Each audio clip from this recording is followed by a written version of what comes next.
Fala, Rovai, o editorial do Fórum 11:30, queridos e querides. Um mês de muitos feriados, todo mundo aí, né, saindo quinta, sexta, não sei o que, tal. Agora vai ter mais um, agora que é o feriado que é de luta, o Dia dos Trabalhadores. Mas eu vou falar então sobre um trabalhador aqui, um operário da política, né? O Capelli. O Capelli é aquele personagem, né, que entrou no governo como um assessor e está se tornando um protagonista.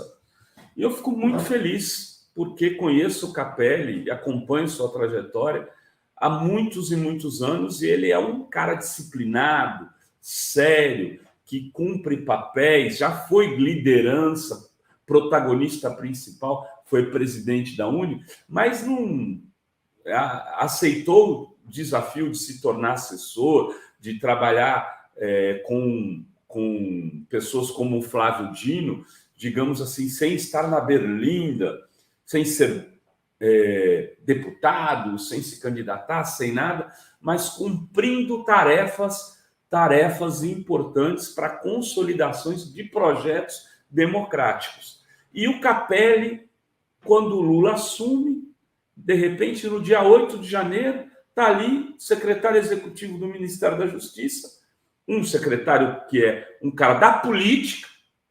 O Capelli não é. O Capelli é jornalista, o Capelli não é militar, o Capelli não é advogado de formação, não é um jurista, está no Ministério da Justiça e tem que ir apagar um incêndio terrível, né, lá na Secretaria de Segurança Pública do Distrito Federal, que não prendeu uma alma sequer na tentativa de escalar um golpe no dia 12 de dezembro, denunciado aqui na Fórum, que tinha sido organizado pelo bunker do GSI, com a parceria da Polícia do Distrito Federal, que não prendeu ninguém, repito, ninguém, depois de terem botado fogo em Brasília inteiro.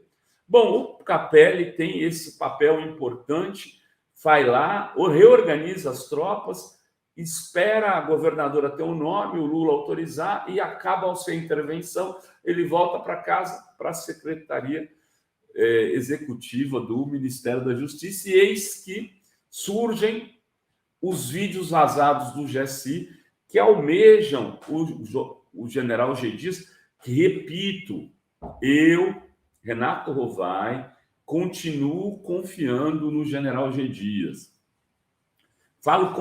Continuo confiando do ponto de vista do seu compromisso democrático. Não acredito que ele traiu o Lula, não acredito que ele... e falei isso na hora que vi as imagens. Falei, está estranha essas imagens, parece que elas estão invertidas. A quem acompanhou o Fórum 11:30, no dia que as imagens foram divulgadas, já havia gente questionando isso. A gente mostrando que as imagens tinham sido editadas e a ordem dos tratores invertida. E, nesse caso, a ordem dos tratores altera o viaduto, ou a ordem dos fatores, né, altera o resultado. Porque se você coloca o G. Dias saindo do Planalto e o pessoal entrando depois, é uma coisa. Se você coloca ele saindo quando já não tinha mais ninguém, é outra. Mas, enfim, o Capelli acaba tendo que assumir o GSI no lugar do G. Dias, e hoje esteve aqui em entrevista à Fórum falando sobre suas expectativas. O Capelli, de alguma maneira, defende, e ele vai fazer esse discurso, que ele está assumindo uma instituição, não pode falar agora terminem com ela. E outra coisa, ele não é bobo, ele sabe que não é ele que decide isso. Ele fala, olha, o GSI existe há não sei quantos anos, 90 e poucos anos, disse ele, eu até achava que era menos, achei que foi recriado no governo Fernando Henrique, e ele tem a atividade de cuidar da segurança do presidente, de cuidar da segurança do vice, de cuidar de tal coisa e outra coisa, e sempre foi por militares. E, então, eu acho que o Múcio já disse que vai ser por militares. Eu quero dizer que acho que não tem por que mudar isso. A gente precisa trazer os militares que são respeitosos, defendem a causa democrática e unificar o país. Mas este blogueiro apurou que o Lula não tem essa convicção. Não será dito que o GSI vai acabar agora, mas é possível que a intervenção do Capelli signifique não só um desaparelhamento do GSI por parte de militares golpistas, porque o GSI estava aparelhado por militares golpistas, e nós demos matéria tratando disso aqui na Fórum, matérias do Henrique Rodrigues, mas, ao mesmo tempo, pelo enfraquecimento e a diminuição das atribuições do GSI para que, se não o Lula, outro governo democrático possa acabar com o GSI ou reinventá-lo completamente.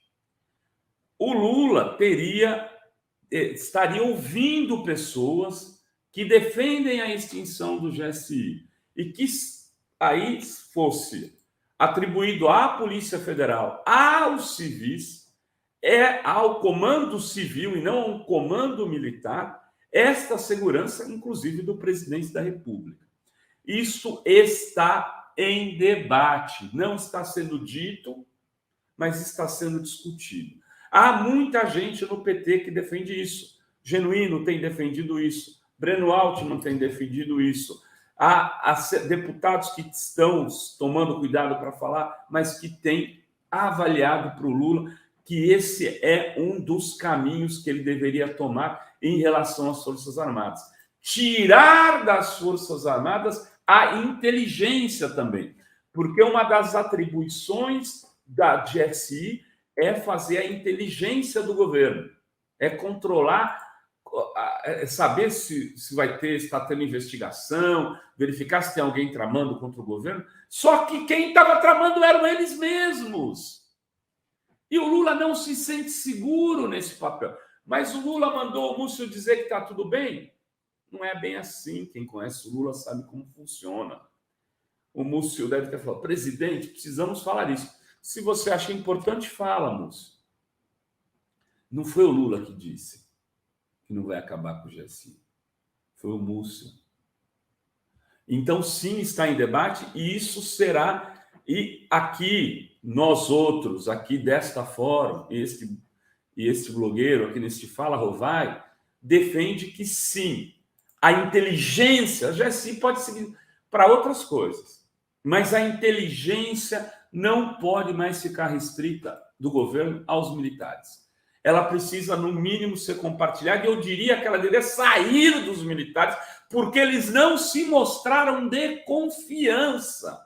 Eles não se mostraram comprometidos com a democracia. Eles se mostraram um partido político, agindo para defender interesses de um setor, de um segmento da política, que é a extrema-direita do país.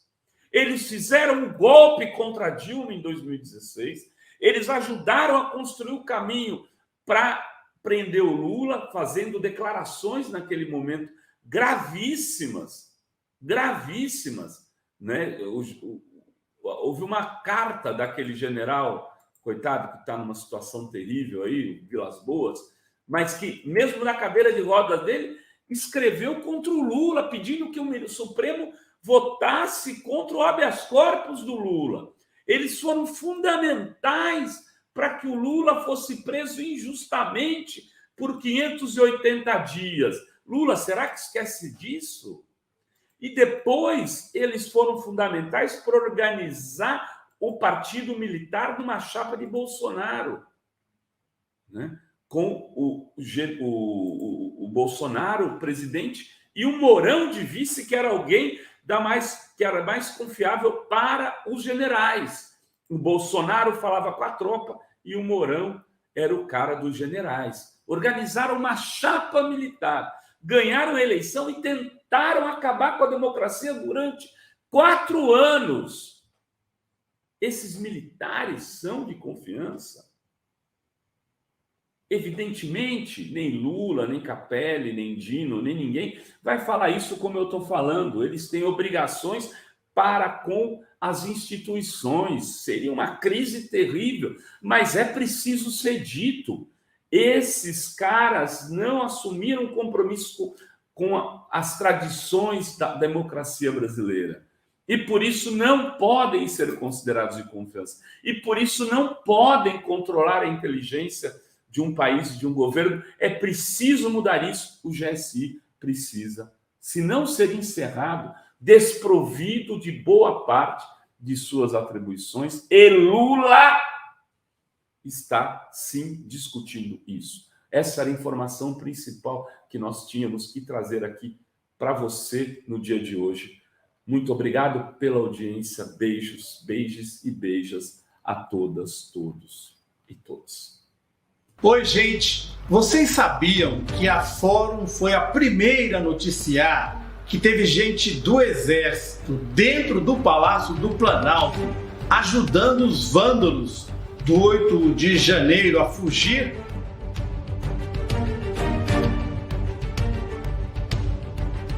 Pois é. Essa pessoa hoje se tornou testemunha oficial e só agora está sendo descoberta pela mídia convencional. Você que nos acompanha há muitos anos não fica surpreso, né? Tivemos juntos no golpe contra Dilma, na perseguição ao Lula pela Lava Jato e durante o pesadelo que foi o governo Bolsonaro. Então você sabe melhor do que ninguém.